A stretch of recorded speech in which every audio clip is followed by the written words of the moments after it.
வணக்கம் viewers, welcome back. வந்துட்டான் எங்காலு நிறைஞ்சேன். S24 அல்ட்ராவோட வந்திருக்கான். ஹைலைட் பாருங்களேன், எல்லாருமே அல்ட்ராவோட வராங்க.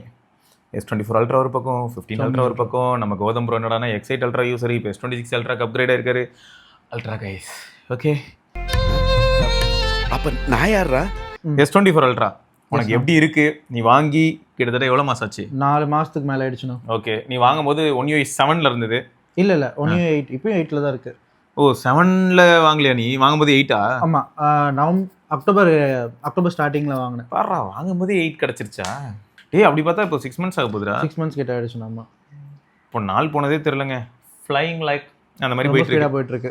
ஆமாம், சரி. S24 அல்ட்ரா இப்போ வந்து எதில் இருக்கு? 1UI 8ஆ 8.5ஆ? 8.5ல வரல, 8ல தான் இருக்கு. சரி, இன்னும் ஒரு ரீசெண்டாக டைலர் ஆப்புக்கு ஏதோ ஒரு அப்டேட் வந்தது. அதில் வாட்ஸ்அப் காலில் இன்க்ளூட் ஆகி தொலைஞ்சிருக்குன்னு எல்லாம் தெரியும். இல்லைண்ணா, இப்போ வரைக்கும் இது வரல. 8.5ல தான் வந்திருக்குன்னு நினைக்கிறேன். அது பீட்டா இல்லையே. நம்மளால S24 FE வச்சிருக்கான்ல அஸ்வின். ஓகே, வந்து அந்த மாதிரி எதுவும் வரல, எனக்கு வரலையா? சரி, ஓகே, நீ எஸ்கேப் ஆயிட்ட போல. அவன் வந்து என்னடானா, அண்ணன் நேட்டிவ் கேலரியில் எப்படி சாகடிக்குதுண்ணே, என்னடா ஆச்சு அப்படின்னு, வாட்ஸ்அப் கால்லாம் காட்டுதுண்ணே அப்படின்னு இருந்தான். நான் கொஞ்சம் ஆக்வர்டா. ஒரு சிலருக்கு செட் ஆகும், ஒரு சிலருக்கு செட் ஆகாது. எனக்கு இதுதான் பெட்டரா இருக்கு, எனக்கு தெரிஞ்சு. செப்பரேட்டா காமிக்கிறது. அப்போ அதனால தான் கண்டிப்பாக சேர்ந்து தான் காட்டும் இனிமேல்.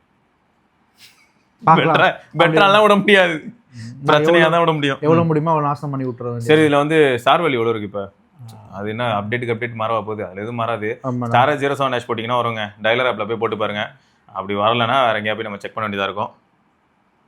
Okay, star value 1.27. அது ஹெட்டா பாடி எல்லாம் ஹெட் சார். ஓகே. ஸோ 1.27 தான் ஸ்டார் வேல்யூ, ரைட்டு. ஸோ இப்போ டிவைஸ் வந்து ஆல்ரெடி நம்ம இதை பற்றி நிறைய தடவை கவர் பண்ணிட்டோம். நம்ம மக்கள்கிட்டையும் நம்ம இதை பற்றி சொல்லியிருக்கோம். இருந்தாலும் 1UI 8ல இப்போ அதுவும் மெச்சூர்டு ஃபேஸில் இருக்குது. 8 வந்து கிட்டத்தட்ட மெச்சூர் ஆகி இப்போ 8.5குள்ளே நீ லேண்ட் ஆக போகிற. ஸோ அப்படி இருக்கும்போது இந்த டிவைஸ் வந்து இப்போ எந்த அளவுக்கு ரிலேபிளாக இருக்குது அப்படிங்கிறதுக்கான கீ பாயிண்ட்ஸ் மட்டும் கேட்குறேன்.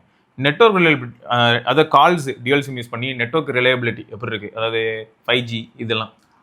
எனக்கு 5G ஓவரால் ரொம்ப நல்லா இருக்குண்ணா. எனக்கு ஒரே பிரச்சனைனா, ரொம்ப இண்டோர். இப்போ எங்கள் ஆஃபீஸில் வந்து ரொம்ப சுற்றி பெருசாக நெட்வொர்க் கவரேஜஸ் ரொம்ப கொஞ்சம் இஷ்யூஸ் இருக்குது. ஓகே, ஸோ அது ஒரு பிரச்சனை இருக்குது. ப்ளஸ் மெட்ரோவில் அண்டர் கிரவுண்டில் மட்டும் நெட்வொர்க் வந்து உங்களுக்கு யூஸ்வலாக 4Gல வரும். அங்கே 2 இடத்துல மட்டும் தான் எனக்கு பிரச்சனையாக இருக்குது, தவிர்த்து மற்ற எல்லா இடத்துலையுமே என்னால் வந்து ரொம்ப சூப்பராக யூஸ் பண்ண முடியுது. ஓகே, 5G ஆக்சுவலாக 5G ரொம்ப நல்லா எடுக்குது. ரொம்ப ரேரான சுச்சுவேஷன்ஸில் இந்த ரொம்ப அண்டர் கிரவுண்டோ இல்லை வந்து ரொம்ப இன்சைட், அதாவது ஒரு பெரிய பில்டிங்குள்ளே இருக்கும் அப்படின்னா சுச்சுவேஷனில் மட்டும்தான் 4Gக்கு மாறுது. மற்றபடி மேக்ஸிமம் டைம் எனக்கு வந்து ஜியோ 5G நல்லா கிடைக்குது. ஏர்டெல் சம்டைம்ஸ் மாறிட்டே இருக்கும், அது ஒரு பிரச்சனை இருக்குது. பட் ஜியோ வரைக்கும் நல்லா எடுத்துகிட்டு இருக்குது இது வரைக்கும். அதான் ஆச்சரியமான விஷயமா இருக்குது. ஜியோ இது வரைக்கும் நல்லா எடுக்குது அப்படின்னா வேற லெவல் தான். ஏன்னா ஜியோவில் தான் நம்ம மக்கள் ஒரு சில சமயங்களில் கம்ப்ளைண்ட் பண்ணுறாங்க. அப்படி இருக்கும்போது ஜியோ வந்து இதில் ரிலேபிளாக இருக்குது அப்படின்னு ஹாப்பியாக எடுத்துக்கலாம். அதுவும் எப்படி சொல்லுவேன்னா, மீஞ்சூர் டு அடையார் அப்படின்னு வச்சுப்போம். இந்த ஸ்ட்ரெச் ஃபுல்லாகவே உனக்கு பிரச்சனை பெருசாக வரல. அந்த ஸ்ட்ரெச்சில் ஜியோ சூப்பராக இருக்குது. ஏன்னா ட்ரெயினில் ட்ராவல் பண்ணுவேன், ஸோ அப்போல்லாம் நல்லா நிற்கும். அந்த மெட்ரோ மட்டும் தான் பிரச்சனை, மற்றபடி எல்லாத்தையும் சூப்பராக. மெட்ரோவில் கூட ஏதோ அண்டர் கிரவுண்டில் அங்கங்கே கொஞ்சம் பூஸ்டர் வைக்கிறாங்கன்னு கேள்விப்பட்டேன். வச்சிருக்கானுங்க, ஆனால் எனக்கு தெரிஞ்சு ஜியோ கம்பேர் பண்ணுறப்போ ஏர்டெல் அந்த இடத்துல நல்லா பெர்ஃபார்ம் பண்ணுது. அந்த இடத்துல ஓகே. ஆமாம், பிகாஸ் 4G அதனால் அந்த ரீசனாக எனக்கு தெரியல. பட் அங்கே வந்து ஏர்டெல் நல்லா இருக்குது, ஜியோ சொதப்புது. சரி, ஓகே.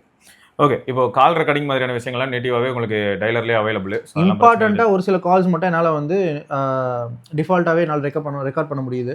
ஸோ ரொம்ப இம்பார்ட்டன்ட் கால்ஸ், இப்போ ஆஃபீஸ் கால்ஸ் தான் நான் பண்ணுறேன் அப்படின்னா, ஒரு சில பேர்கிட்ட மட்டும் நான் யூஸ்வலாக ரெகுலராக பேசுவேன். ஸோ அந்த கால்ஸ் மட்டும் நான் உடனே என்ன பண்ணுவேன், டிஃபால்ட்டாக வந்து அவங்களுக்கு மட்டும் ரெக்கார்டிங் போட்டுருப்பேன். நீ அந்த மாதிரி தான் வச்சிருக்கேன், ஆல் நம்பர் வைக்கல. ஆனால் ஆல் நம்பர் வைக்கலாம், இது வந்து கூகுள் டைலர் கிடையாது. ஆமாம், பட் எனக்கு தேவையில்லாத ஸ்டோரேஜ் நிறைய வரும்ன்றதுனால ஒரு இண்டிவிஜுவல் ஒருத்தர் 2 பேருக்கு மட்டும் வச்சுருக்கேன். சரி, ஓகே. ஸோ அந்த ஒரு டிஃபால்ட்டாக வச்சுருக்கிறதுனால நல்லா இருக்குது. ப்ளஸ் ரெக்கார்ட் பண்ணுறது யாருக்கும் ரெக்கார்டிங் இருக்குன்ற மாதிரி தெரியாமல், ஆமாம், எந்த அனௌன்ஸ்மெண்ட் இல்லாமல் வர்றதுனால எனக்கு வந்து பெட்டராக இருக்குது. ஓகே. ஸோ இயர்பீஸ் ஸ்பீக்கர் எல்லாமே அப்படியே தான் இருக்கா, இல்லை அப்டேட்டில் டீக்ரேட் ஆச்சு? நல்லா இருக்குது. அண்ட் யூஸ்வலாக ஸ்பீக்கர் ரொம்ப சூப்பராக இருக்குது. மேக்ஸிமம் டைம் ஸ்பீக்கர் போட்டு யூஸ் பண்ண மாட்டேன். பட் ரீசெண்டாக கொஞ்சம் டெஸ்டிங் பண்ணுறப்போ இல்லை கேம் விளையாடுறப்போ ட்ரை பண்ணி பார்த்துருக்கேன். அப்போது ஸ்பீக்கர் இது வரைக்கும் எந்த பிரச்சனையும் இல்லை, ரொம்ப சூப்பராக இருக்குது. ஆக்சுவலாக இன்னொரு முக்கியமான கேள்வி ஒன்று கேட்கணும்னு, ஸ்டீரியோ ஸ்பீக்கர்ன்றதுனால எனக்கு சும்மா 2-3 டெஸ்ட் பண்ணி பார்க்குறப்போ நல்லா இருக்குது. ஓகே. மெயினான கொஸ்டின் ஒன்று நான் என்ன கேட்கணும்னு நினச்சேன்னா, ஏன்னா இப்போ செகண்ட்ஸில் இந்த ஃபோன் வாங்குறதா இருந்தாலும் ஒரு சிலருக்கு ஒரே ஒரு தாட் இருக்கும். இதில் ஞாபகம் இருக்கா உனக்கு, அந்த ஆன்டி ரிஃப்ளெக்டிவ் கோட்டிங் வந்து பீல் ஆஃப் ஆகுதுன்னு சொன்னாங்கல்ல? ஆமாம். நீ இது வரைக்கும் யூஸ் பண்ணுற உனக்கு எப்படி இருக்குது? நான் இங்கே மேலே இது டெம்பர் கிளாஸ் போட்டிருக்கேனா. இந்த டெம்பர் வந்து எப்படி, அந்த ஆன்டி ரிஃப்ளெக்டிவ் டெம்பரா இல்லாட்டி? இல்லை, நார்மல் டெம்பர் தான். ஓகே. ஆனால் கிட்டத்தட்ட ஒரு வாங்கி 1 வீக் அப்புறமா தான் இது போட்டேன். அதுக்கு முன்னாடி டெம்பர் கிளாஸ் எதுவுமே இல்லாமல் யூஸ் பண்ணிட்டு இருந்தேன். அப்போ ஆன்டி ரிஃப்ளெக்டிவ் கோட்டிங் நல்லா இருந்துச்சு எனக்கு தெரிஞ்சு. ஓகே. ஆனா இது இப்போ வரைக்கும் நல்லா நமக்கு அந்த ரிஃப்ளெக்ஷன் தெரியும். கோட்டிங் அப்படியே தான் இருக்கும். இவன் தான் மேல டெம்பர் போட்டானே டே 1ல இருந்தே. ஆக்சுவலா சாம்சங்கோட அஃபிஷியல் ஃபிலிம் இருக்கு, ஃபிலிம் டெம்பர். அது நீ போட்டனா உனக்கு ஆன்டி ரிஃப்ளெக்டிவோட வரும். ஓகே பரவாயில்ல. சரி, ஆனா நீ அவுட்டோர் விசிபிலிட்டி அதெல்லாம் எந்த விதமான பாதகமும் இல்லைல்ல? டே 1ல இருந்து அப்படியே தானே இருக்கு. ஆக்சுவலாக இன்னைக்கு நாங்கள் பிரதீப் ரோவும் நானும் ஃபோட்டோஸ் நிறைய எடுத்தோம். தெரியாமல் எக்ஸ்ட்ரா டைமில் வச்சதுனால கொஞ்சம் வெளியே வரப்போ கொஞ்சம் அந்த பிரச்சனை இருந்தது, பார்க்குறப்போ எதுவும் தெரியாது. இது ஒரு தடவை எனக்கும் சம்பவம் நடந்திருக்கேன் சொல்கிற கான்டெக்ட். நானும் என்ன பண்ணேன், எக்ஸ்ட்ரா டைம் வச்சிட்டேன் நைட் டைம். அடுத்த நாள் காலையில் நான் டிசேபிள் பண்ணல, எக்ஸ்ட்ரா டைமோடய பகலில் சுற்றிட்டு இருந்தேன். என்ன சின்ன ஆக்சுவலாக ஒரு பிரதீப் ரோவும் பார்த்து ஷாக் ஆகிட்டேன், என்னடா இவ்வளோ கம்மியாக இருக்குது, பிரைட்னஸே இல்லாமல் இருக்குது அப்படின்னு சொல்லிட்டு செக் பண்ணி பார்த்தா உள்ள எக்ஸ்ட்ரா டைம் வந்து ஆன் பண்ணி வச்சிருக்கேன். அப்புறம் டிசேபிள் பண்ண உடனே ஓரளவு நல்லா பிரைட்டாகவே இருக்குது. ஈவன் இப்போ கரண்ட்டாக டைரக்ட் சன்லைட் நிறைய யூஸ் பண்ணுறதுனால கூட எனக்கு எங்கேயும் பெருசாக வந்து விசிபிலிட்டி இஷ்யூஸ் அந்த மாதிரி எதுவும் வந்ததே கிடையாது. இல்லை நல்லா தான் இருக்குது, எந்த பிரச்சனையும் இல்லை. குட். ஓகே. ஸோ மொத்தம் வந்து டிஸ்பிளே செக்மெண்ட்டும் ஓகே தான். கேமரா எப்படி இம்ப்ரூவ் ஆயிருக்கா இல்லாட்டி ஆல்ரெடி இருக்கிற மாதிரியே இருக்கா? கேமரா பெருசாக எனக்கு இம்ப்ரூவ்மெண்ட் அப்படின்னு தெரியலண்ணா. நான் வாங்கினதுலேருந்து இப்போ வரைக்கும் யூஸ் பண்ண வரைக்கும் நார்மலாக தான் இருக்குது. சரி, நான் அப்படி கேட்டுருக்கூடாது, சாரி. டிகிரேட் ஆயிருக்கா இல்லையாடா? டிகிரேடே ஆகலை. அதுவும் இல்லைல்ல. ஏன்னா எங்கன்னா எனக்கு அந்த மேக்ரோஸ் எடுக்கிறப்போ மட்டும் எனக்கு இப்போ 5x வரைக்கும் நல்லா இருக்குண்ணா. ஒரு 10x அந்த மாதிரி போயிட்டு நான் கொஞ்சம் ஜூம் பண்ணி ஏதாவது ஒரு ஆப்ஜெக்ட் தனியாக எடுக்கிறேன் அப்படின்னா அந்த இடத்துல கொஞ்சம் அஃப்கோர்ஸ் ரொம்ப ஆப்ஜெக்ட் பிளராக காமிக்கிறது, அந்த பிரச்சனைகள் நிறைய இருக்குது. இன்ஃபேக்ட் நானும் இன்னைக்கு பிரதீப் ரோவும் போயிட்டு நிறைய மேக்ரோ 2-3 ட்ரை பண்ணி பார்த்தோம்.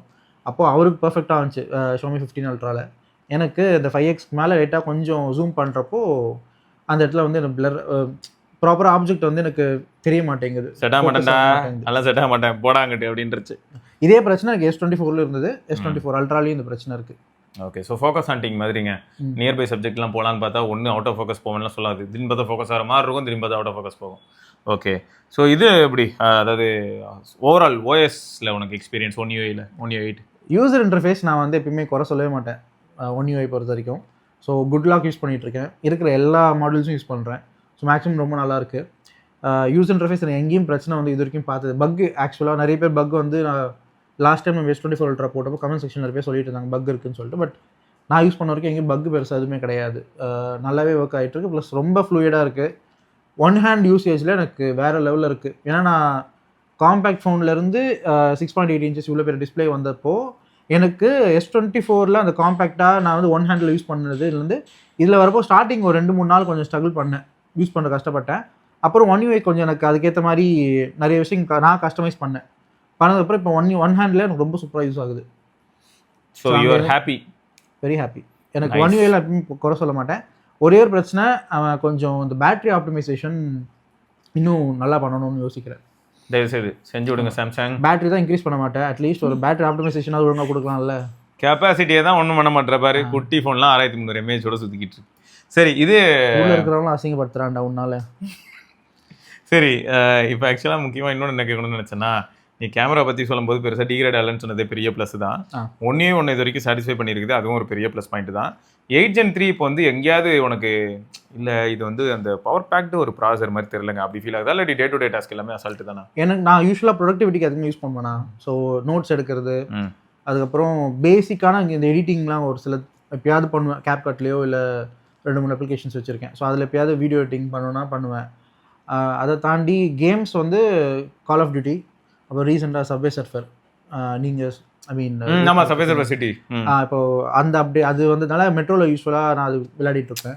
அதாவது கேமும் ட்ரெயினை ரிலேட் பண்ணி ஒரு ட்ரெயினில் ரொம்ப விளையாடுவார். இல்லை, ஏன்னா நெட்டு கிடைக்காது, அதனால ஆஃப்லைனில் விளையாடணுன்றதுனால அது மட்டும் விளையாடுவேன். கால் ஆஃப் டியூட்டி விளையாடிட்டு இருந்தேன். அப்புறம் கொஞ்ச நாளுக்கு முன்னாடி ஆஸ்பால்ட் 8 நினைக்கிறேன், அதை ட்ரை பண்ணிட்டு இருந்தேன். எங்கேயும் பெருசாக ஹீட்லாம் ஆகவே இல்லை, வார்ம் ஆகும். வீடியோ எடிட்டிங் அந்த ரெண்டர் பண்ணுறப்போ கொஞ்சம் லைட்டாக ஹீட் ஆகும், மற்றபடி எங்கேயுமே இல்லை.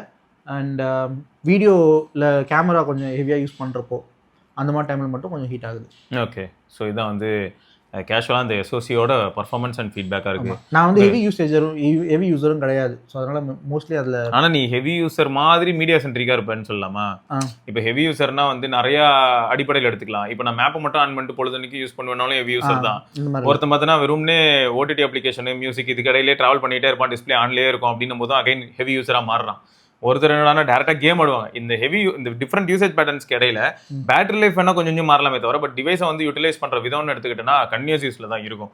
CPU GPU லோடு ஒரு பக்கம், டிஸ்பிளே லோடு ஒரு பக்கம், ஒவ்வொன்றும் ஒவ்வொரு மாதிரி மாறும். ஸோ நீ மீடியா சென்ட்ரிக் கை அப்படின்னு சொல்லலாம். பேட்டரி லைஃப் எப்படி இருக்கு 5000 mAh? ஆக்சுவலாக ஜனவரி வரைக்கும் நல்லா இருந்தது. பிப்ரவரி மாதத்துக்கு அப்புறம் ஒரு அப்டேட் கொடுத்தானுங்க.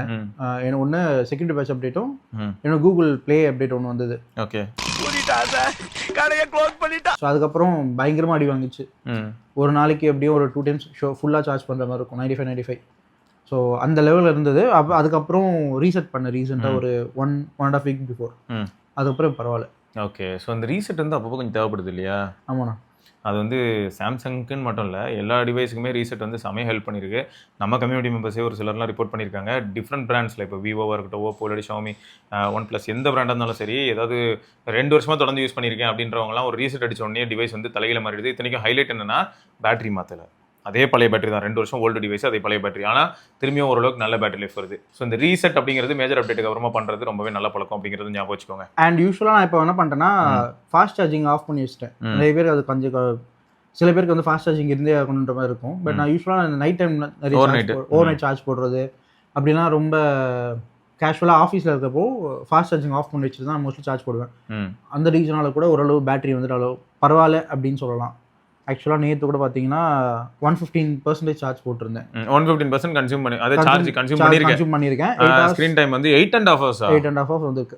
சரி, 115% அப்படின்னு எடுத்துக்கிட்டாலே கூட நீங்கள் யோசிச்சு பாருங்களேன். கிட்டத்தட்ட 6000 mAh கிட்ட போயிருக்கான்னு வச்சுப்போம், டு த மேக்ஸ். 8.5 மணி நேரம் 6000 mAh அப்படின்னு வரும்போது அப்போ சைனீஸ் ஃபோன் தானே கொடுக்குது. இதில் வந்து ஸ்க்ரீன் ஆஃப் டைம் வந்து 14 hours. ஸோ ரெண்டுத்தையும் சேர்த்தா உனக்கு வந்து கிட்டத்தட்ட அதான் 24 hours பக்கத்தில் வந்துட்டான். 22.3 hours அந்த மாதிரி வந்துடுறான். இது நான் வீட்டில் யூஸ் பண்ணது. ஸோ மேபி வெளியே யூஸ் பண்ணுறப்போ 125%. இது என்ன மேட்டர் ஆகுதுன்னா, மேபி வீட்டில் வந்து தலைவன் ஒய்ஃபை வச்சிருப்பான், வெளியில போனா ஃபுல்லா 5Gலயே ஒர்க் பண்ணி ஆகணும். 5G ஒர்க் பண்ணிருக்கோம். மெட்ரோல நிறைய டிராவல் பண்ணிருப்பேன். ஓகே, அப்புறம் மெட்ரோல இருக்கிறப்போ டுவல் சிம் வேற. சோ அதனால 5G to 4G மாறிட்டே இருக்கும் சம்டைம்ஸ். சோ நெட்வொர்க் அது சர்ச் பண்ணிட்டே இருக்கும். இந்த டேட்டாவே கூட நான் அட்டாச் பண்ணிக்கிறேன். சோ அதெல்லாம் இருக்கிறதுனால maybe 6 hours 43 minutes. Okay, so அது ஒரு ஃபேக்ட்டுங்க. நைஸ். ஸோ அப்போ ஓவராலாடா இந்த டிவைஸ் வந்து எந்த மாதிரியான ஒரு ஆடியன்ஸ்க்கு நீ சஜஸ்ட் பண்ணுவேன்? யார் இதுக்கு வந்து எக்ஸாக்டான ஒரு நல்ல கன்சியூமராக இருக்கலாம்? S24 Ultra மாதிரி ஒரு டிவைஸ் இப்போ செகண்ட் ஹேண்ட் மார்க்கெட்டில் 50K அந்த மாதிரியான பட்ஜெட்டில் கிடைக்குது அப்படின்னு நினச்சிக்கிட்டா யூஸ்டு ஃபோனு யாருக்கு நீ சஜஸ்ட் பண்ணுவேன்? எந்த மாதிரி ப்ரொடக்டிவிட்டினா நான் நிறைய எக்ஸ்பென் யூஸ் பண்ணுவேன். அதுவும் ப்ளூடூத்தோட எனக்கு எக்ஸ்பென் இருந்தால் பெட்டராக இருக்கும். இப்போ நான் வந்து அதிகமாக கேமரா கண்ட்ரோல் நிறைய யூஸ் பண்ணுவேன். அப்படின்றப்போ எனக்கு எக்ஸ்பென் வந்து ப்ளூடூத்தோட இருந்தால் பெட்டராக இருக்கும்ன்றதுனால நான் இது வாங்கினேன். ஸோ அந்த மாதிரி மேபி கேமரா நிறைய யூஸ் பண்ணுவேன், இல்லை ஏர் கெஸ்டேஷன் நிறைய யூஸ் பண்ணுவேன். அதே மாதிரி ப்ரொடக்டிவிட்டி நிறைய எனக்கு ஆஃபீஸ் யூசேஜ்க்கு நிறைய வேணும். ப்ளஸ் பெரிய டிஸ்பிளே, கேமரா ஓரளவு ஒரு மீடியம் ரேஞ்ச்னா கேமராஸ் சும்மா கேஷுவலாக வெளியே போகிறப்போ ஃபோட்டோஸ் எடுப்பேன். அந்த மாதிரி ஆட்கள்லாம் இருப்பாங்கல்ல, ஸோ அவங்களுக்காக இருக்கட்டும், அந்த மாதிரி பர்சன்ஸ்க்கு ரொம்ப யூஸ்ஃபுல்லாக இருக்கும். அதே மாதிரி அதான் மெயினாக ப்ரொடக்டிவிட்டி நிறைய யூஸ் பண்ணுவேன். ப்ளஸ் ஏஐ இருக்கிறதுனால எனக்கு ரொம்ப பெரிய பெனிஃபிட்டாக இருக்குது. ஆக்சுவலாக நான் வேணால் ஒரு ஃபோட்டோ கூட உங்களுக்கு கொடுக்குறேன். அந்த மியூசியமில் ஒரு ஃபோட்டோ எடுத்துணும், பேலஸ் மாதிரி ஒரு ஃபோட்டோ. பிரதீப் ப்ரோ அதை எக்ஸ்பிளைன் பண்ணியிருப்பார். அது அவரால் பண்ண முடியலன்னு சொல்லிட்டு. ஆக்சுவலாக ஃபுல் க்ரௌடட் அது. ஸோ நான் என்ன பண்ணிட்டேன்னா ஸ்னாப்சீட்டில் வெறும் பெர்ஸ்பெக்டிவ் மட்டும் மாற்றிட்டு கீழே ஃபுல்லாக அவ்வளோ க்ரௌடையும் என்ன பண்ணிட்டேன்னா ஏஐ வச்சு நான் ஃபுல்லாகவே ரிமூவ் பண்ணிட்டேன். ஒரிஜினலாகவே எப்படி எடுப்போமோ அதே மாதிரி தான் இருந்தது. எங்கேயுமே வந்து எனக்கு ஏஐ அப்படின்ற ஒரு அந்த மாதிரி எதையோ வச்சு ரீஃபில் பண்ணியிருக்குன்னு தோணலை. கிளியராக இருக்குது, அதான் ஹைலைட். அதே மாதிரி யூஸ்வலாக நிறைய இடத்துல ட்ராவல் பண்ணுவேன். எனக்கு லாங்குவேஜ் இஷ்யூஸ் இருக்குது. இப்போது ஸோ நான் ஓவரால் இந்தியா ஃபுல்லாக ட்ராவல் பண்ணுற பர்சன்ஸ்க்கு மோஸ்ட்லி எதுக்கு யூஸ் ஆகும்னா இந்த ட்ரான்ஸ்லேஷன் இன்டர்பிரேட்டர் நிறைய யூஸ் ஆகுது எனக்கு.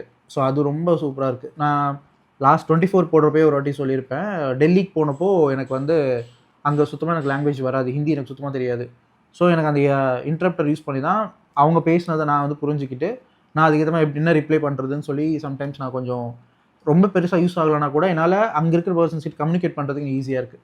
இதுவே பெரிய விஷயம் தான். நான் ரீசெண்டாக என்ன பண்ணிட்டு இருந்தேன்னா கூகுள் ட்ரான்ஸ்லேட் வச்சுக்கிட்டு நான் என்னெல்லாம் சொல்ல விரும்புகிறேனோ அது எல்லாத்தையுமே இங்கிலீஷில் டைப் பண்ணி அதை வந்து ஹிந்திக்கு கன்வெர்ட் பண்ணி ஸ்பீக்கரில் போட்டு விட்டேன்.